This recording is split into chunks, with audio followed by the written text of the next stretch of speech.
Welcome to Benjamin Mason's garage. Well, it's really a house. I'm showing you I'm assembling an entire suspension in my living room.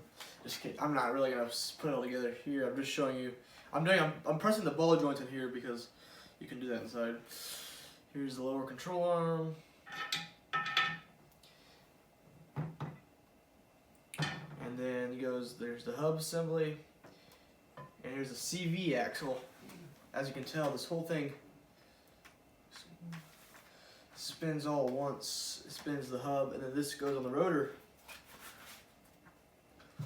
And it spins, and the rotor has brakes that stop the axle from spinning. And this is connected to the transaxle.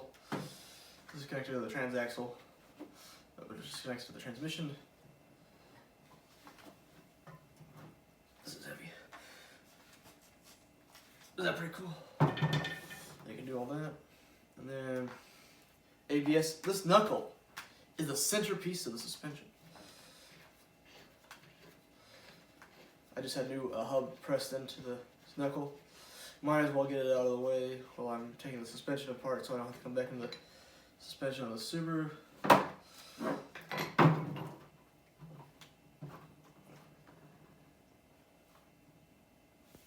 CV axle. Let's explain what the CV axle does, because this is where the power comes from. The power! Because constant velocity axle. So whenever this is spinning, let's say 70 miles an hour, and you turn, this is also still spinning 70 miles an hour. Or well, you probably want to be turning when you're going 70. Let's say 25 miles an hour.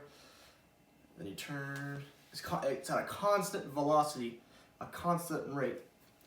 And this wheel bearing is what bears the hub, which also puts the wheels on, and then that's what the axle does.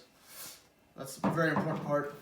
But I think that a key part of the suspension and the drive train and the braking and the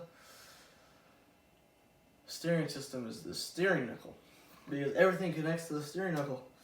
These things this is not really a moving, these things, unless they break, don't really go out at a certain amount of miles. So I didn't replace the steering knuckle. So it has the tie rod in, goes here, strut goes here, ABS sensor goes there, and then the ball joint goes here. We're gonna press that in, and the brake caliper goes here, and then this hub holds the rotor. It's pretty cool how I can take all this apart. And then lower control arm goes right here. There's the lower control arm, ball joints. Everything else is not right here, but yeah.